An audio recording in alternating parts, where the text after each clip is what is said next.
The Occupation is an interesting game that aims to be an incredibly immersive political thriller. It stumbles a bit, but for the most part, it's a really cool experience, aside from one fatal flaw.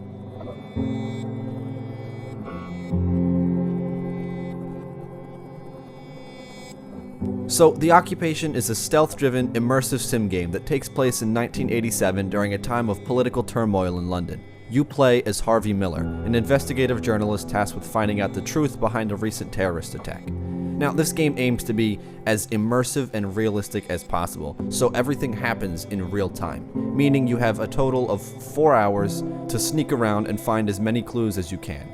The game is broken up into 3 different meetings, each giving the player a chance to explore and find clues beforehand. The first of these 2 meetings were pretty straightforward. You have 1 hour before the meeting, use it wisely. And the final part was more of a traditional linear section. Now, the game puts a huge emphasis on the player to act quickly and think on their feet, and there is very little room for error.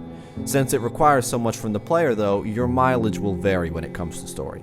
The main plot revolves around the player trying to figure out whether the main suspect is innocent or not, and there are also some other political questions the game tries to raise, mainly about immigration.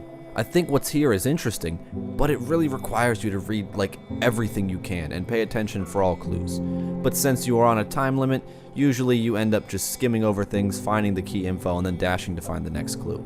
As a result, certain details can be completely overlooked and the story can feel disjointed if you miss something. Despite this, I can appreciate how immersive the game is.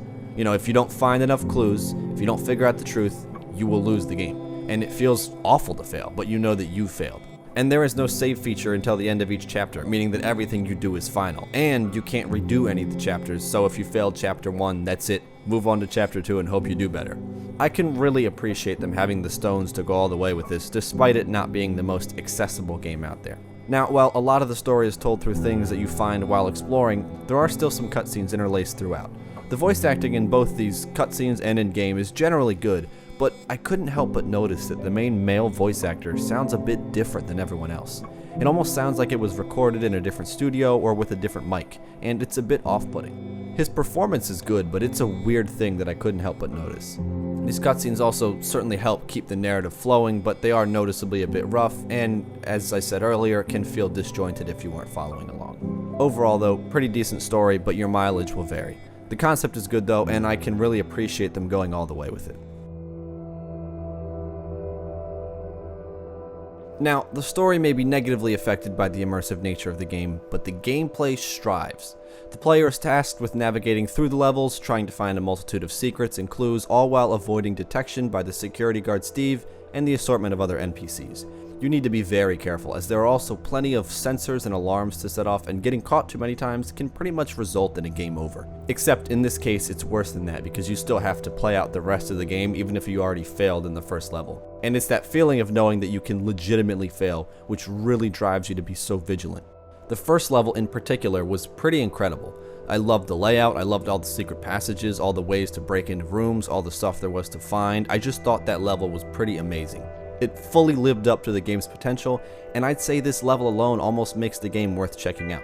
Now, the others were pretty good too, but the layout of the second level felt a bit more restrictive compared to the first, and the final level was even more straightforward. Don't get me wrong, I thought they were solid, I just didn't think they worked as well as the first one did.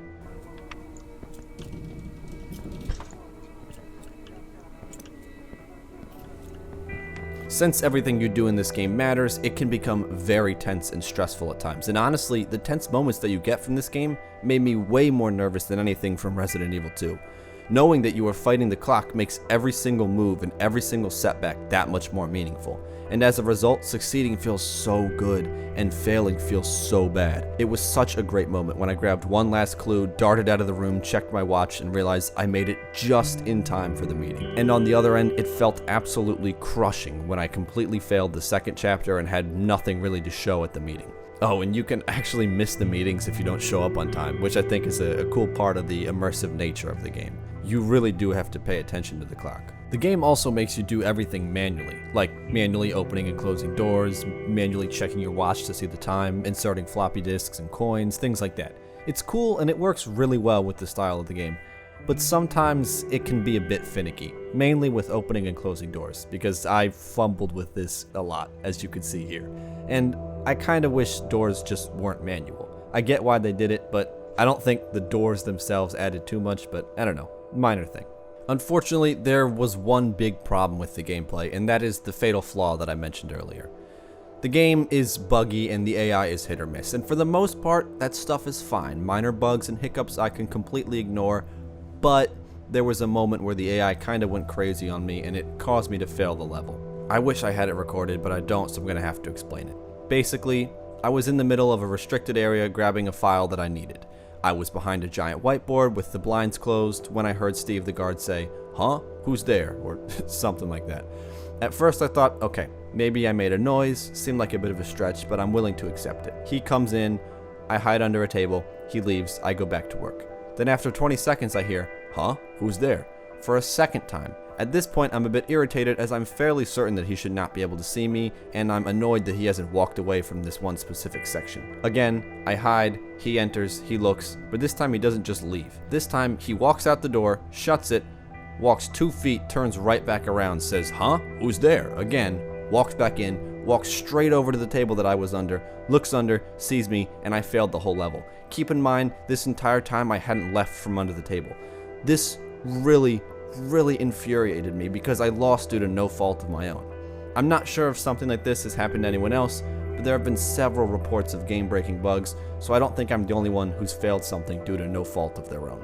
They have since released several patches that are supposed to have fixed a lot of the big issues, but I experienced it, so I'm going to tell you about it. All that being said though, the majority of the gameplay is really engaging and really good despite this one big blemish.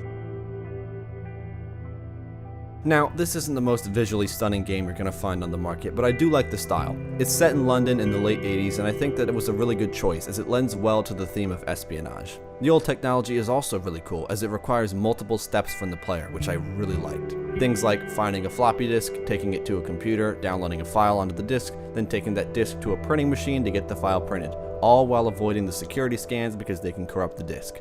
It's a cool touch that I think really adds a lot to the immersion and just to the gameplay loop. The lighting is also pretty good, and I found most of the environments to be pretty well crafted and detailed, though the tutorial and some of the later areas just didn't feel as engaging as that first big level. And the outdoor areas were noticeably a bit lacking in the detail department, but they were very brief. The music was also minimal, though I think in this case it made a bit more sense. It was subtle with lots of soft piano and guitar melodies playing in the background. I think it worked well for the style of the game, though it wasn't anything particularly great. Overall, I really like some of the design choices, and while the art and music aren't anything special, I think they worked well. So yeah, this is a bit of a weird one because there are certainly some issues, but I really like a lot of the things they did, and I can certainly appreciate what they were going for. I think it's a pretty good game that's worth checking out if you're at all interested, even if it's just for that first level. Maybe not for the price of $30, but it'll probably be on sale soon, as it doesn't seem to have sold too well. Which is unfortunate because I think it's really unique, and I think more people would enjoy it despite its issues.